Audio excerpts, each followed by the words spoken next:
E paz. Que coisa boa. Nessa fria, gélida manhã de domingo, poder encontrar com os irmãos, poder dar um abraço caloroso e juntos adorar o Senhor, né? Como o Theo falou, a gente pode fazer isso e fazemos isso nas nossas casas, mas tem um sabor especial quando a gente, como igreja, adora o Senhor, a gente sente estímulo. Hebreus fala: não deixemos de congregar como é costume de alguns, né? E quando a gente se reúne, a gente vai estimulando uns aos outros ao amor e às boas obras. Nós vamos meditar nessa manhã em Neemias, capítulo 8. Neemias 8, do 1 ao 12. Abra sua Bíblia aí, eu acompanho aqui na tela. Neemias 8, do 1 ao 12. O título da nossa reflexão para essa manhã é Avance, com força e alegria. Avance. Todos nós avançamos, não é? Estamos procedindo. Mas como é duro quando você avança sem convicção. Avança já derrotado. Avança desanimado. A vida se torna um fardo. E o crente, ele não precisa, e ele não deve seguir dessa maneira. Vamos lá. Diz aqui a palavra de Deus. Todo o povo juntou-se como se fosse um só homem na praça, em frente da porta das águas. Pediram ao escriba Esdras que trouxesse o livro da lei de Moisés, que o Senhor dera a Israel. Assim, no primeiro dia do 7º mês, o sacerdote Esdras trouxe a lei diante da assembleia, que era constituída de homens e mulheres e de todos os que podiam entender. Ele a leu em voz alta desde o raiar da manhã até o meio-dia, de frente para a praça, em frente à porta das águas, na presença dos homens, mulheres e de outros que podiam entender. E todo o povo ouvia com atenção a leitura do livro da lei. O escriba Esdras estava numa plataforma elevada de madeira construída para a ocasião. Ao seu lado, à direita, estavam Matitias, Sema, Anaías, Urias, Ilquias e Maséias. E à esquerda estavam Pedaías, Misael, Malquias, Razum, Rasbadana, Zacarias e Mesulão. Esdras abriu o livro diante de todo o povo, e este podia vê-lo, pois ele estava num lugar mais alto, e quando abriu o livro, o povo todo se levantou. Esdras louvou o Senhor, o grande Deus, e todo o povo ergueu as mãos e respondeu: Amém, Amém. Então eles adoraram o Senhor, prostrados rosto em terra. Os levitas Jesua, Bani, Serebias, Jamim, Acube, Sabetai, Rodias, Mazéias, Quelita, Azarias, Josabade, Hanã e Pelaías instruíram o povo na lei, e todos permaneciam ali. Leram o livro da lei de Deus, interpretando, explicando, a fim de que o povo entendesse o que estava sendo lido.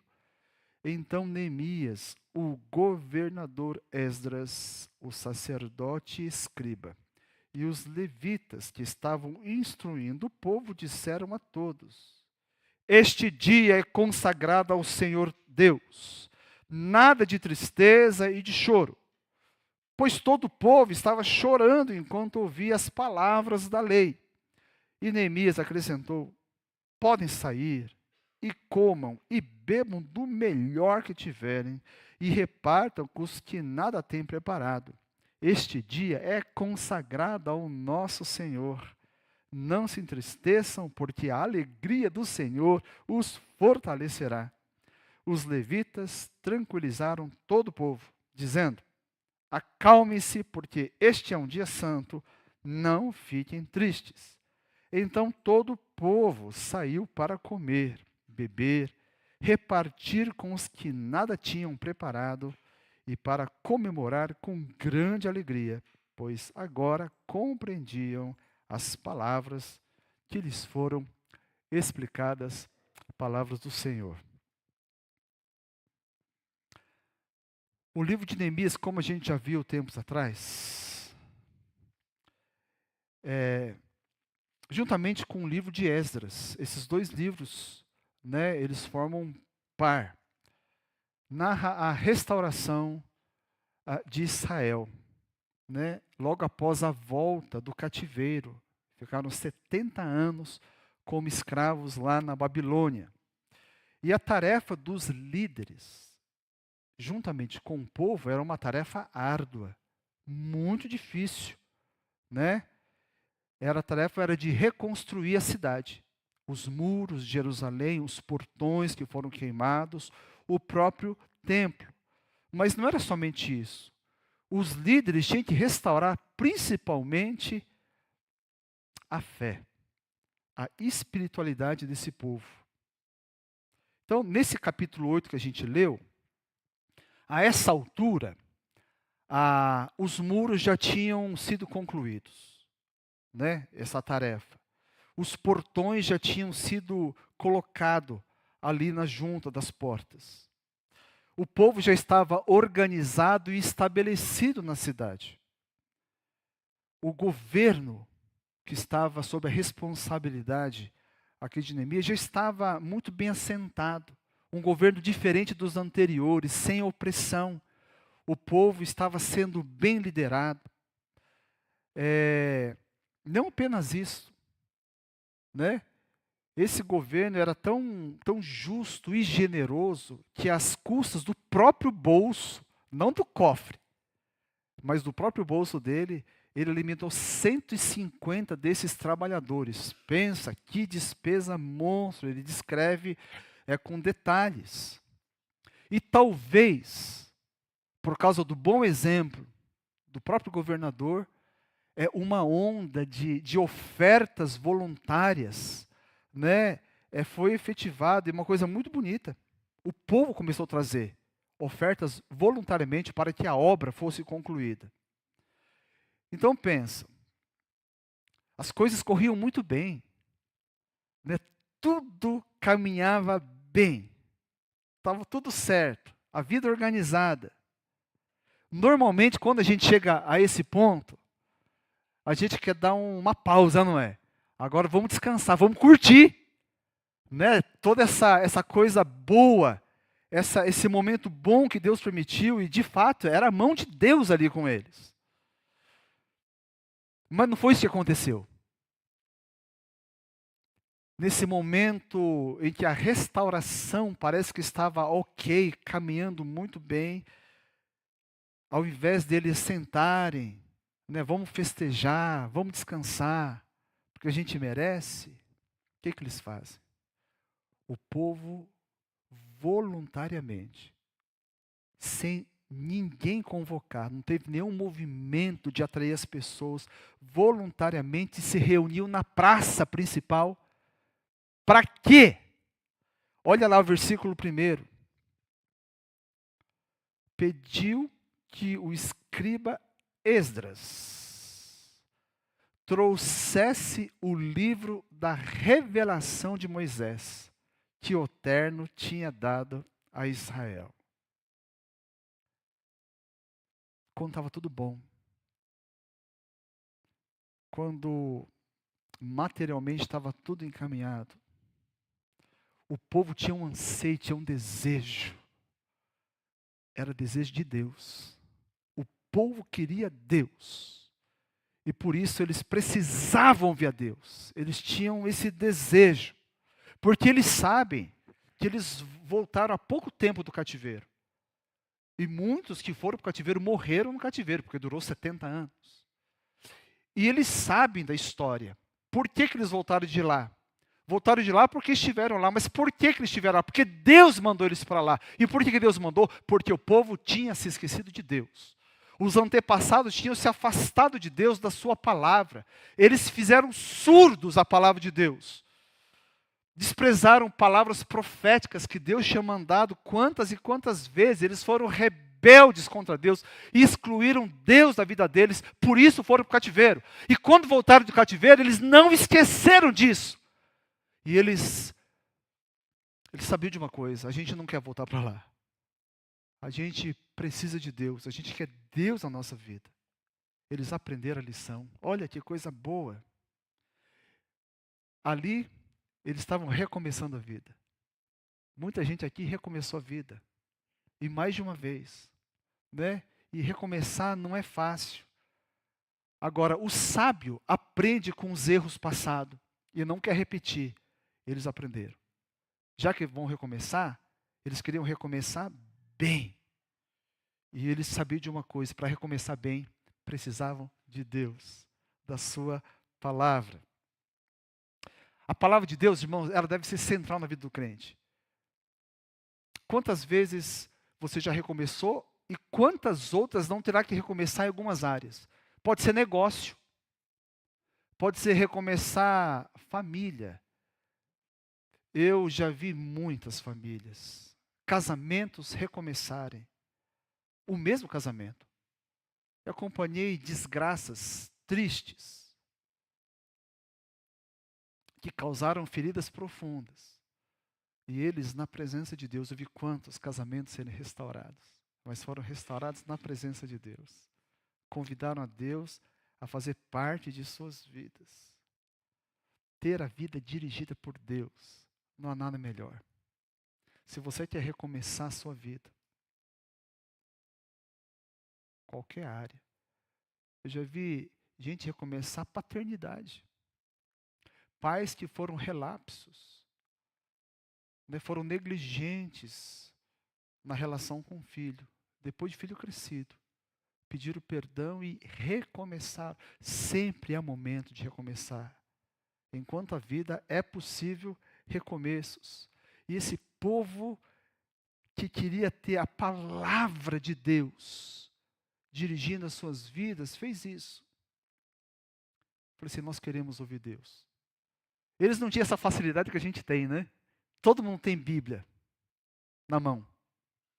Né? Hoje em dia, a gente converte não apenas o coração, até o celular tem que ser convertido, tá certo? Seu celular já é crente? Tem Bíblia no seu celular? Quem aqui não tem a Bíblia no celular ainda? Está andando com um celular ateu. Converta, tem muito aplicativo, depois eu ensino como pôr a Bíblia. E sabe que eu acho uma benção esse negócio de Bíblia no celular? Porque os idosos que não conseguem mais ler, hoje pode ouvir. Hoje analfabeto tem acesso à palavra de Deus. Isso é fantástico. Eu tenho orientado os idosos a usar a Bíblia, assim, porque você não consegue ler, consegue ouvir. Né? Agora esse povo então quis para valer. E a gente vê que quis para valer, sabe por quê? Porque a pregação que eles ouviram não foi de 30 a 40 minutos. Porque eu sei, hoje em dia os crentes, se passar de 60 minutos, começam a orar contra o pregador. É ou não é? Deus, faz ele calar a boca, Deus. Tem que fazer almoço, é domingo. Né? Meus sobrinhos vão lá em casa, a minha mãe vai. Começa a orar contra o pregador. Nossa, que coisa horrível. Por isso eu e Mateus, a gente não ousa pregar mais de 1 hora aqui. Esse povo, quando a pessoa tem muito desejo, muita vontade, é assim. Hoje em dia tem um vício novo que surgiu aqui no Brasil de comida japonesa. Estão sabendo, né? Muita gente viciada já. Fala sushi assim. Lá em casa eu tenho 2 viciados. Quer dizer, um está em Chicago agora. Mas quando vai para o sushi, já se prepara o dia inteiro. Já mal almoça para a noite chegar e dar gosto de ver. Para nós que está pagando, né? Porque para o dono do restaurante está tristeza. Eu fico pensando, se todo crente tivesse essa sede, essa fome da palavra de Deus, se preparar para chegar na presença de Deus, e chegar ali com tanta gana assim que você não consegue parar. Olha só o que aconteceu, versículo 3. Ele, a leu em voz alta desde o raiar da manhã até o meio-dia. Raiar da manhã é 6 horas. De frente para a praça, em frente à porta das águas, na presença dos homens, mulheres e de outros que podiam entender. E todo o povo ouvia, olha o que diz a palavra de Deus, com atenção. Atenção, estava todo mundo ali com sede. 6 horas ouvindo a palavra de Deus. Alguém já viu uma pregação tão longa assim? Eu nunca ouvi. 6 horas, do começo ao fim com atenção. Não é somente adultos, tinha adolescentes ali, porque a palavra de Deus diz assim, olha, todos que podiam compreender. Qual que é a idade para ficar aqui num culto? Idade da compreensão. Consegue entender? Fica. Eu sento nesses bancos aqui desde os 9 anos de idade. 9 anos de idade eu sentava. Eu não estou falando que hoje em dia a criança de 9 tem a capacidade, mas eu lembro de algumas pregações com 9 anos de idade eu ficava.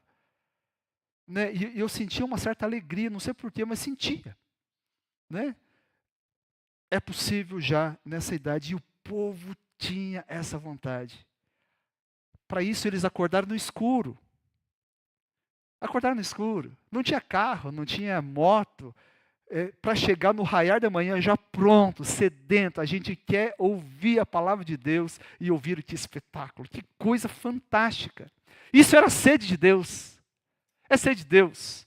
Era o mover de Deus já prévio no coração do povo, né? Para estabelecer base segura, porque o povo de Deus ia recomeçar, estava recomeçando. E para recomeçar bem, sem Deus e a sua palavra, esse recomeço vai desandar. A gente precisa da palavra de Deus. Repito, você precisa recomeçar alguma coisa? Quer recomeçar bem? Você quer a bênção de Deus para esse recomeço? Tem que recomeçar com Deus. Com a palavra de Deus. Deixa a palavra de Deus dirigir. Sabe, esse maravilhoso tempo na presença de Deus com a sua palavra foi concluído assim. Olha o versículo 6. Como é que eles concluíram essas 6 horas de leitura da palavra? Esdras louvou o Senhor, o grande Deus. E todo o povo ergueu as mãos e respondeu, amém, amém. Então eles adoraram o Senhor, prostrados, rosto em terra. Amém, amém. Isso está mostrando, sabe, uma firme concordância. A gente está concordando com essa palavra.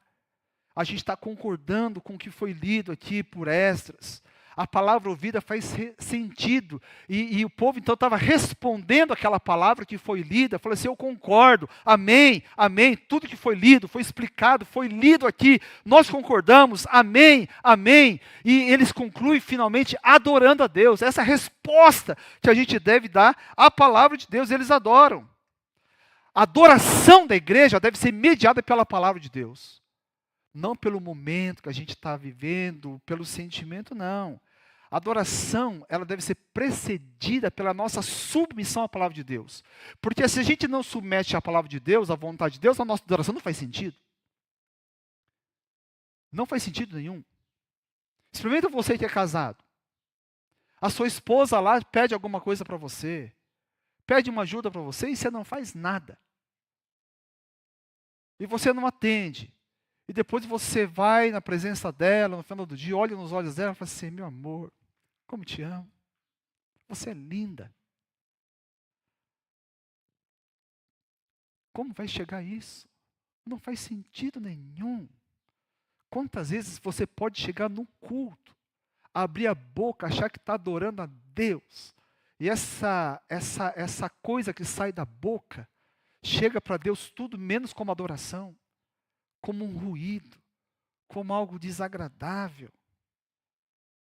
Não adianta chegar com palavras bonitas. Todo homem que está mais de 10 anos casado já experimentou isso. Você magoou o coração da sua esposa por alguma razão. Mesmo que ela só entendeu errado, não interessa. Aí você chega perto dela e fala assim, querida, ou amorzinho. O que ela responde? Amorzinho nariz. Que querido que é nada. Né? Sai daqui. Ele fica com raiva, não quer saber. Né? Porque não faz sentido. Adoração, nossa, é a cereja do bolo. Adoração que eu digo na música, tá? Porque a adoração não é só cantar, né? É um estilo de vida.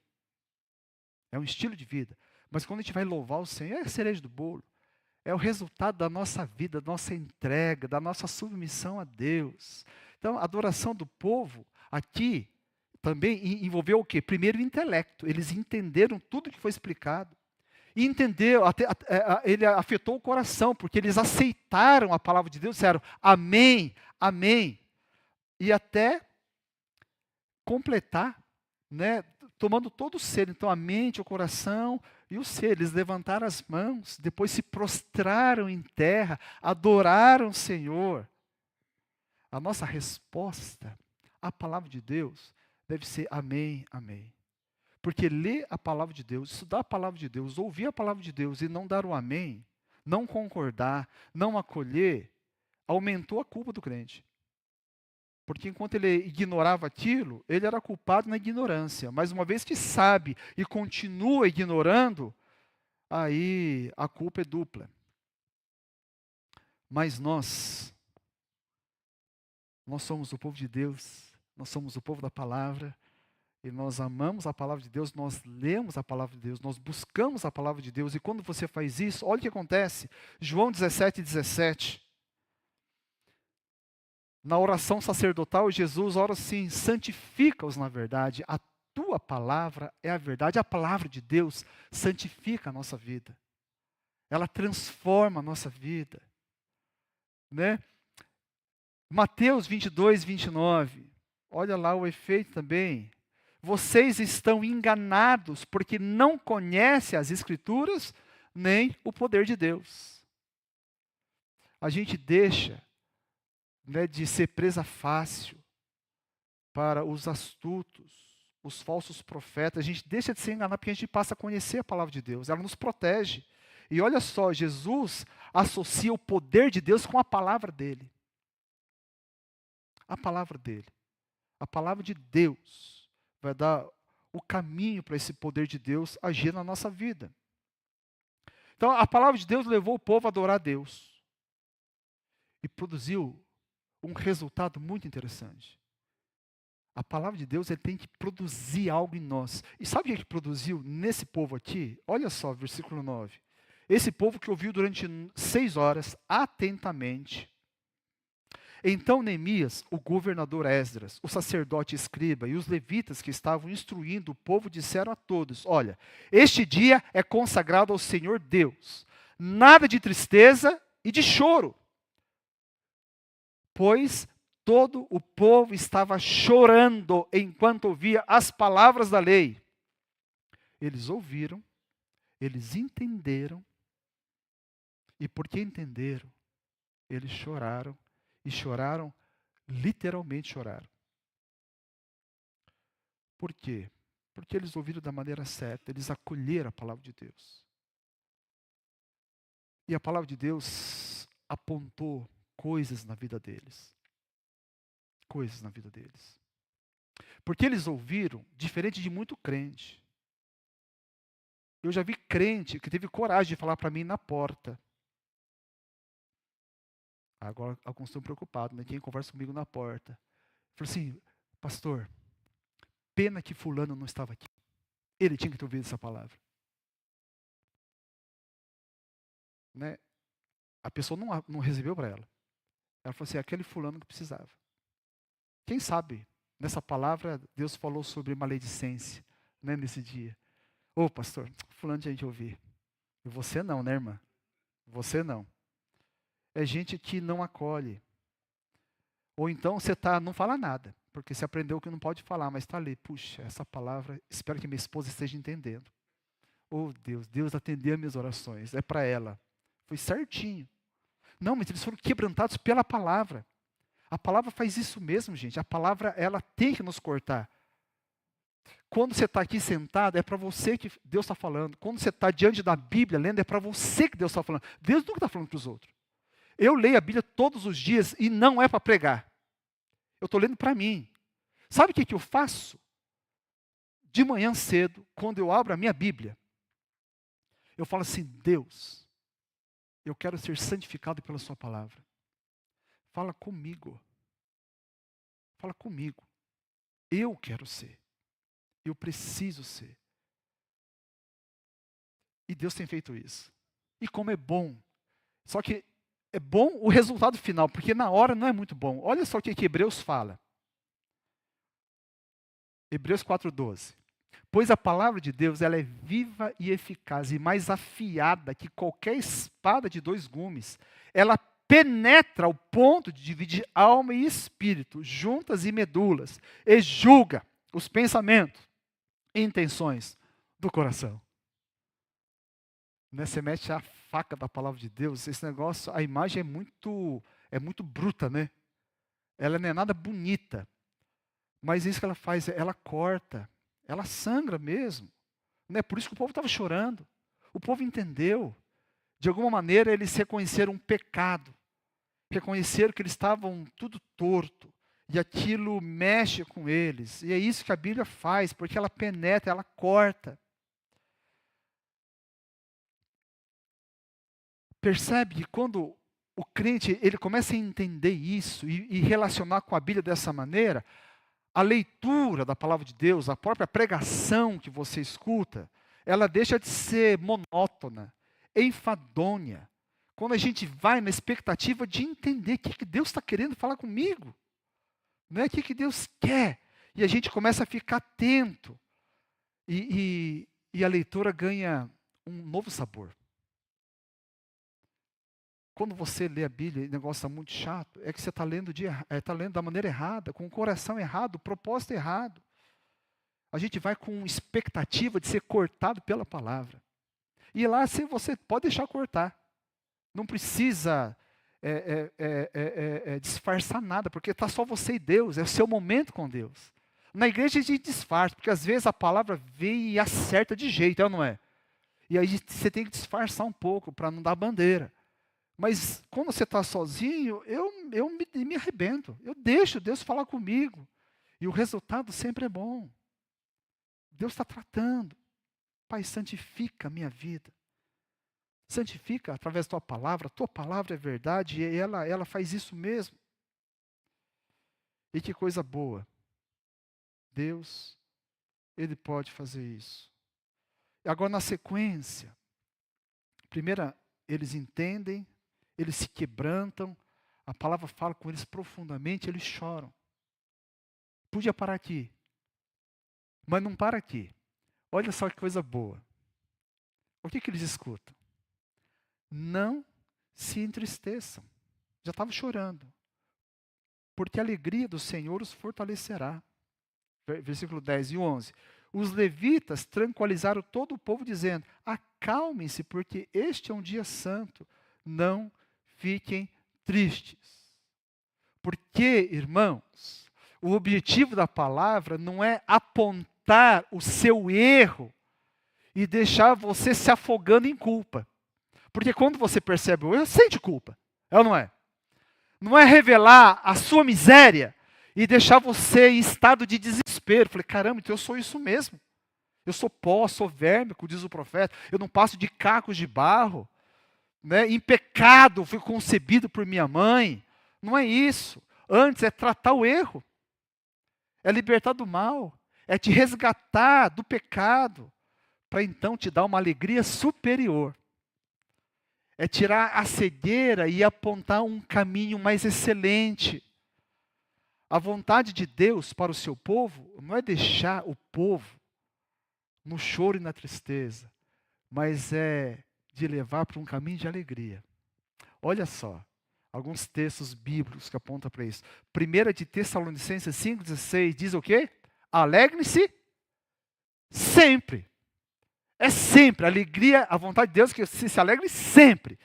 O mesmo Paulo fala lá em Filipenses 4,4. O quê? Alegre-se o quê? Sempre. Ele está insistindo. Não importa a igreja, alegre-se sempre, mas no Senhor. Não nessas coisas erradas. Alegre-se no Senhor. Novamente direi, alegre-se. Eu insisto. A vontade de Deus é alegria. Acredite nisso. É possível viver a vontade de Deus e experimentar alegria ao mesmo tempo. Salmo 118, 24. Este é o dia que o Senhor te deu, que o Senhor agiu. Alegremos-nos. No novo, no velho, sempre a vontade de Deus é alegria. É uma coisa boa. Deus quer alegria. Deus quer você alegre. Já pensou coisa boa? Isso é bom, não é? A gente quer. Eu quero alegria. Eu quero alegria. Né? Uma casa alegre, que coisa boa, né? Você vai numa casa alegre, não é muito bom a sua casa ser alegre. Porque o pessoal gosta tanto que não quer ir embora. Né? Então você fica alegre assim até a hora de ir embora, depois tira a alegria ali, né? Pelo menos do rosto. Porque quando você vai numa casa que não tem alegria, você vai embora antes da hora, né? Aí a hora que você sente tentação de mentir, você chega lá, o ambiente não está muito. Rapaz, lembrei, tem um negócio que eu tenho que fazer. Né? Seu crente mentiroso, não faça isso. Né? Quem sabe Deus te mandou ali para você profetizar alegria. Fazer uma oração, falar assim, irmão, estou sentindo uma sombra pesada nessa casa. O que está acontecendo, cara? Né? Fala aí, vamos orar. Né? Vamos buscar a presença de Deus. Então, faça isso, tá bom? A partir de hoje, não minta mais. Não invente um compromisso que não existe. O seu compromisso é ali. Combinar não. Próxima casa que você for, tiver uma sombra escura, você vai orar ali. Profetizando alegria para essa casa, amém? Amém, irmãos? Eu não posso mentir, pastor, eu não vou falar amém aqui. Mas no final da pregação, a gente vai ser igual esse povo aqui. É amém, amém, 2 vezes com as mãos levantadas, amém? Alegria para o crente é diferente da alegria do mundo, né? Para o mundo, o que é? Alegria é resultado. É ou não é? A alegria do mundo é mais ou menos dia 5 de cada mês. Né? É o dia que recebe o pagamento. Alegria é quando tem promoção. Alegria quando chega sexta-feira, final do expediente. Alegria é quando tem qualquer coisa bonita, favorável. Mas para o crente, a alegria não é resultado. Bom, de certa maneira é. É resultado da palavra de Deus agindo. Mas a alegria para o crente já é processo. É no processo ele sente alegria. Ele fala aqui, olha, não se entristeça, porque a alegria do Senhor nos fortalecerá. E fortalece para quê? Para cumprir a missão, para concluir o projeto. E então é no processo. A alegria do crente é a força que vem de Deus. Olha só que coisa boa. A alegria do Senhor os fortalecerá. Por isso a gente precisa dessa alegria. A vida já tem muitos desafios. Sem alegria fica pesada, mas com alegria a gente vai longe. É possível experimentar alegria até no meio da tristeza. Esse é meio doido, né? Paulo fala isso. A experiência dele, olha. 2 de Coríntios 6, 10, ele fala. Entristecidos, mas o que, irmãos? Sempre alegres. Olha só que coisa maluca. É só crente que consegue ver isso. Entristecidos, mas sempre alegres. Sempre alegres. Qual que é a base da alegria desse povo aqui, que estava reconstruindo? Compreenderam a palavra de Deus. É uma base segura. Porque se eu só estou alegre no dia 5, quando eu recebo o salário, né, todo dia 15, essa alegria já foi embora, não é? Aí eu fico refém, eu vivo num negócio assim muito complicado. Né? No dia 1 já começo a ficar meio alegre, porque eu estou já vendo o dia 5 bem perto. Mas chega dia 15, 10 dias já foi todo o dinheiro. E a coisa fica complicada. A gente precisa de uma alegria que não pareça um chão feito areia movediça, uma base segura. Eles compreenderam a palavra de Deus, não apenas isso. Eles acolheram. A palavra de Deus apontou o erro, eles ficaram tristes num primeiro momento, a gente sempre fica, mas não para por aí. Porque há uma solução, dá direção, né? Dá uma porta de saída, mostra o caminho do resgate. A palavra de Deus, ela fala tanta coisa que nos entristece num primeiro momento. Ela diz, né, que todos pecaram e carecem da glória de Deus. E diz que o salário do pecado é a morte, né? É a separação eterna da presença de Deus. Isso é horrível. Mas a mesma palavra diz o quê? Que Jesus é o Cordeiro de Deus que tira o pecado do mundo, da minha e da sua vida. Que nós somos justificados pela fé e não por obras. que a nossa salvação é fruto da graça, de um amor ensandecido de Deus por sua criatura. É isso que a Bíblia fala. A palavra de Deus fala que não há um justo sequer, que todos são injustos, que nós estávamos mortos nos nossos delitos e pecados, que qualquer tipo de justiça que a gente possa apresentar para Deus não passa aos olhos de Deus como um trapo imundo. Mas a mesma palavra de Deus, que nos choca com essas verdades, diz o quê? Que aqueles que estão em Cristo são feitos novas criaturas. Todo o lixo que a gente fez ficou no passado. E Deus descortina para nós coisas novas. Aqueles que estão em Cristo têm, por causa disso, diante de si, aberto novos caminhos criados por Deus. Por isso que é bom a gente se firmar em Deus. Porque esse recomeço não é apenas um recomeço na minha própria força. A Bíblia diz que eis que surgiram coisas novas. Coisas novas que Deus prepara, porque Deus vai conosco. O mesmo desafio que levou a gente a fracassar no passado, porque a gente foi na nossa própria força com Deus. Esse desafio ganha novos contornos, porque Deus vai com a gente. A gente vai com recursos que não são apenas nossos. A gente vai com o Espírito Santo conosco. E a verdade é a seguinte, esse povo chorou, esse povo reconheceu, mas eles tinham razão para parar de chorar. Por quê? Porque não importa mais o passado. Se esse passado já foi tratado por Deus, se você já se arrependeu dele, e Deus já tratou, o passado foi, a palavra de Deus é bola para frente. Para de chorar. Tem um momento para chorar. Mas a regra é a alegria. Bola para frente. Esse recomeço, ele vai dar certo. Mas vá com o Senhor. Tem coisas novas e bonitas te esperando lá na frente. Agora, já que a gente vai, vão com alegria. A alegria do Senhor é a sua força. O povo de Deus é marcado pela alegria. A gente fica triste, sim, mas a alegria é a regra. Seja um homem, uma mulher de Deus cheio dessa alegria. Mas não dá para ter essa alegria sendo ela só nossa. Essa alegria tem que ser do Senhor. E a do Senhor passa pela sua palavra. Crente, em nome do Senhor Jesus, resgate o seu tempo com Deus e as Escrituras Sagradas. Resgate. Faça isso. Leva isso a sério. Chega diante da palavra e fala assim, Senhor, eu quero te ouvir na mesma intensidade que o povo quis lá em Jerusalém quando estavam reconstruindo. Eu quero te ouvir com atenção. Eu quero que a tua palavra me corte, me desnude.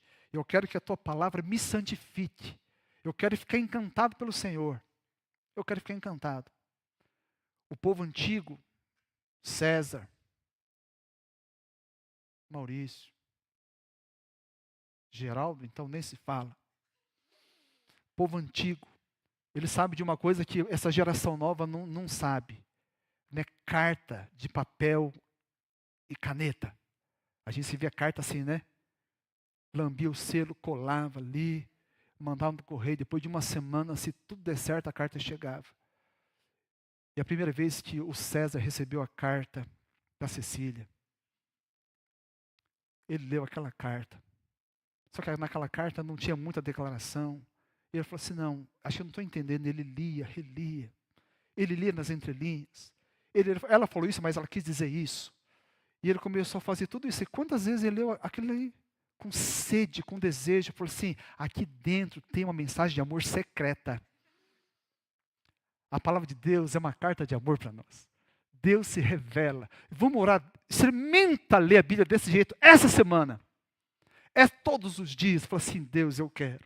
E você vai ver, uma alegria nova vai surgir. Um Deus mais de verdade, diferente do Deus criado pela nossa cabeça, vai começar a penetrar na sua alma. Eu tenho feito isso. Eu tenho feito isso. De todo o coração, eu abro minha Bíblia e falo assim, Deus, fala comigo, eu preciso te ouvir, eu quero te ouvir. Amém, irmãos? Então, se você recebeu essa palavra nessa manhã, Se você ouviu com atenção e você quer isso, você pode fazer, e eu faço juntamente com esse povo aqui. Diz aqui o texto que eles levantaram as mãos e responderam amém, amém. Vamos lá, se você está recebendo isso, isso tem a ver com você, fica de pé. Levante as suas mãos, se isso for uma expressão verdadeira do seu coração, e diga comigo, amém, amém. Louvado seja, Senhor, nós estamos na Tua presença.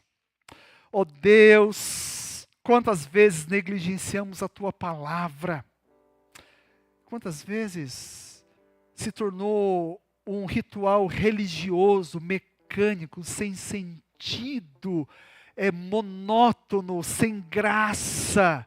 Ó Deus, uma obrigação pesada. Mas nessa manhã, ó Deus, a Tua palavra nos inspira, nos instiga a um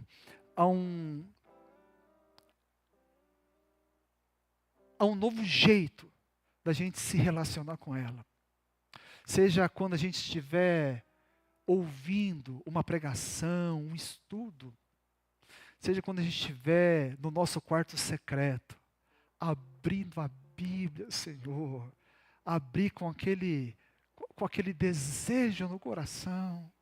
Ó Deus, mais uma vez, aquele encantamento, assim como os nossos irmãos, onde a Bíblia é proibida, abrir na expectativa de ser cortado pela palavra, de ser examinado pela palavra, e ali ouvir o Espírito Santo falar conosco, ouvir o Senhor se auto-revelar através da Tua palavra.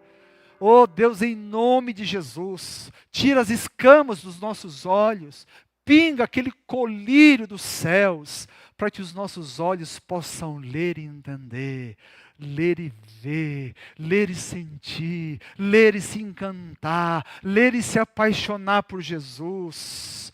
Senhor, eu estou vislumbrando essa semana, uma semana onde o Senhor vai se alegrar sobremaneira, porque naquele encontro marcado cada nova manhã, não é apenas o Senhor que estará, ó Deus, na expectativa de ter o coração do seu filho, mas o Senhor vai ter filhos na expectativa de estar em comunhão com o Pai. Deus, em nome de Jesus. E então, Senhor, todos dentre nós que estão vivendo recomeços, todos dentre nós que viveram, ó Deus, perdas, fracassos, momentos de muita tristeza, e estão se levantando mais uma vez. Quem sabe hoje está começando algo novo. Que esse recomeço seja, ó Deus, firmado na Tua palavra. Ó Deus, um recomeço junto com o Senhor. E em algum momento, ó Deus, nós vamos ouvir o Teu Espírito falando, chega de chorar, chega de derramar lágrimas, porque agora é tempo de recomeçar. E Deus, que alegria para você, e a alegria do Senhor te fortalecerá, a alegria do Senhor te impulsionará para frente, e coisas novas que foram preparadas pelo Senhor, você vai experimentar. Tira as sandálias, porque serão terras santas, lugares santos que o Senhor está preparando, e você vai conquistar. O Senhor vai à sua frente, o Senhor vai à sua retaguarda. A unção do Senhor estará sobre a sua vida, e a alegria do Senhor vai confirmar tudo isso. Oramos no nome de Jesus. Amém. Amém.